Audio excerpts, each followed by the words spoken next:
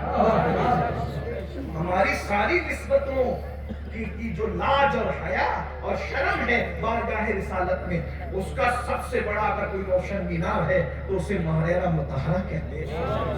بہرحال تو میں اپنی گفتگو سمیٹ لوں، اور میں نے ایک مشورہ دیا اپنے جوانوں کو کہ قادریت کا پاورفل اگر کنیکشن جوڑنا ہے بارگاہ رسالت سے تو پھر مہریرہ شریف سے جڑو، اور پھر مہریرہ میں ان سے بڑا کون ہے؟ جس کو رفیق ملت جیسے لوگ، ایسے کلندر جیسے لوگ بڑا بھیا کہتے ہیں، جو حضور سرکار رفیق ملت کا ہی بڑا بھیا ہو تو پھر آخر وہ کتنی بڑی ہستی ہے۔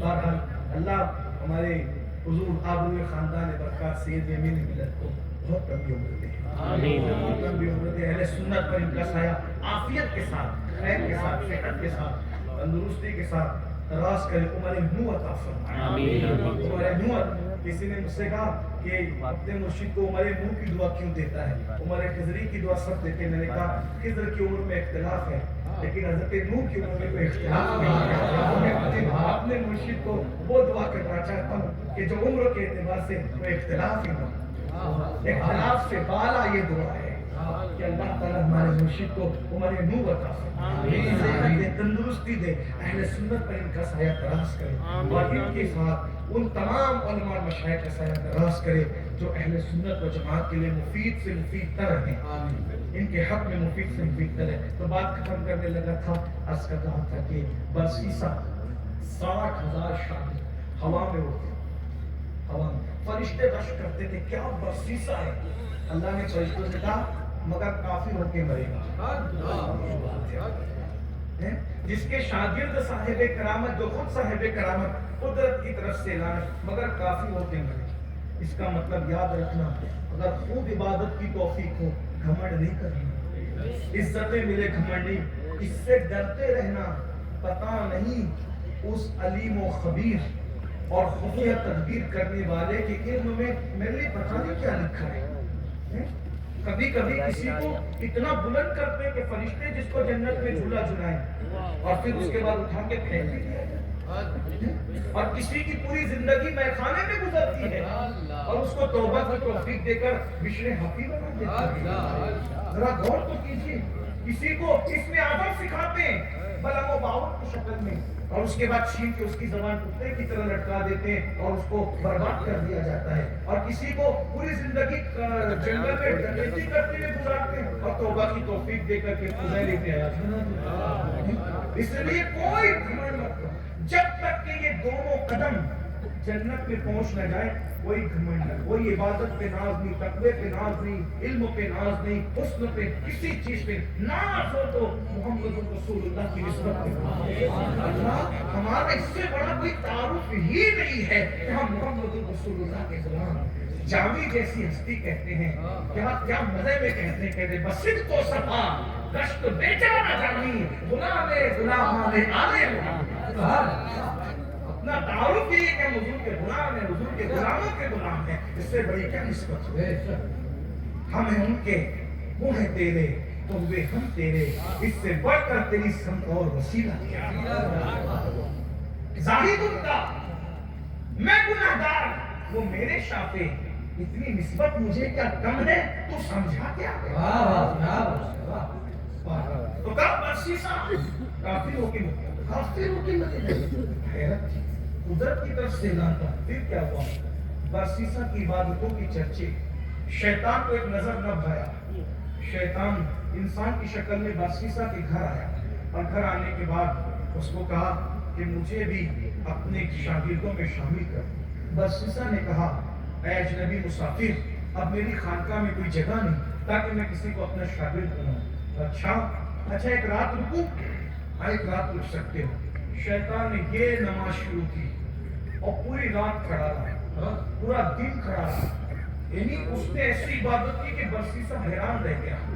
جب اس نے نماز مکمل کی تو برسیسا نے کہا او نمازی بھائی, ایسی لذت والی نماز تو میں کبھی پڑھ نہ سکا, کیونکہ میں تو بہت چھوٹی پڑھتا ہوں, کیونکہ کھانے کی طلب ہوتی ہے, سونے کی طلب ہوتی ہے, سستی بھی ہوتی ہے. اور مجھے کوئی سستی نہیں, مجھے کوئی غفلت ہی نہیں, مجھے کوئی کمزوری نہیں. اس نے کہا ایسے مزے کی عبادت بے گناہ لوگوں سے نہیں ہوتی. دیکھو شیطان جب آتا ہے نا تو جیسے کو اس انداز میں بہکاتا ہے اور پتہ بھی نہیں چلتا ہے. کہا ایسی عبادت لذت والی بے گناہ اور زاہدوں کو نصیب نہیں. یہ عبادت میں لذت مجھے کیوں آتی ہے کہ مجھ سے گناہ ہو گیا تھا. جب وہ گناہ مجھے یاد آتا ہے تو اس کی پشیمانی اور شرمندگی میں عبادت میں کھڑا ہوتا ہوں تو کھانا پینا سونا سب بھول جاتا ہوں. تو اگر ایک گناہ کر لو تو ندامت سے عبادت میں مزہ بہت آتا ہے. دیکھو گناہ ہو جائے یہ فطری تقاضا ہے, لیکن گناہ کرنے سے خدا کے غضب کو چیلنج کرنا ہے. اس نے جان بوجھ کے کبھی گناہ نہیں کرنا. ہو جائے تو انسانی تقاضا فوراً توبہ کرنا. اس کو شیطان نے بلگلایا عابد بن کر, ایک گناہ کرو اس کی ندامت میں مزہ آئے گا عبادت. چلو بھائی اگر عبادت میں لذت آتی ہے, مزہ آتا ہے, تو ہم گناہ کرنے تیار ہیں. کیا کرنا بتاؤ؟ کا زنا کرو. نہیں یہ تو نہیں ہوگا, یہ بہت بڑا گناہ ہے, یہ اتنا بڑا نہیں ہوگا. وہ کہا کسی کا مرڈر کرو, کسی کو قتل کر دو. کہ اس کے بارے میں بھی ہے کہ جنت کی خوشبو سے میں کسی کو قتل نہیں کرتا. ایک انسان کو قتل کرنا سارے انسان کو قتل کرنے کے برابر ہے. کافی چھوٹا بتاتا ہوں کیا کا ایک گھٹ شراب کا پینا, نشہ کرنا. اس نے کہا یہ چھوٹا ہے, یہ دونوں کے زنا اور قتل کے مقابلے میں چھوٹا ہے. تو کہا یہ ملے گا کہاں شراب؟ تو اس نے بتایا ادھر جنگل میں ایک عورت شراب بیچتی ہے اور وہاں ظالم نے بٹھایا بھی خوبصورت عورت کو. وہ شراب لینے اپنی خانقاہ چھوڑ کر جو لوگوں سے ملنے باہر نہیں آ پایا, اتنا متقی پرہیزگار تھا, آج وہ شراب لینے باہر جا رہا ہے. فرشتوں کی چیخیں نکلی یہ بھی ہوگا, کہا دیکھو کیا یہ اللہ کی خفیہ تدبیر ہے. وہ وہاں پہنچا, ایک گھٹ شراب کا پیا, ایسی لذت آئی, تو دوسرا کٹورا مانگا, تیسرا مانگا, اور شراب کے نشے میں دھت ہو گیا. تو وہ خوبصورت عورت سامنے کھڑی تھی, اس سے بدکاری کی. اس کا شوہر آیا پوچھنے تو اس کو قتل کیا. ادھر بدکاری بھی کیوں؟ دیکھو شراب ام الخبائث, نشہ ام الخبائث.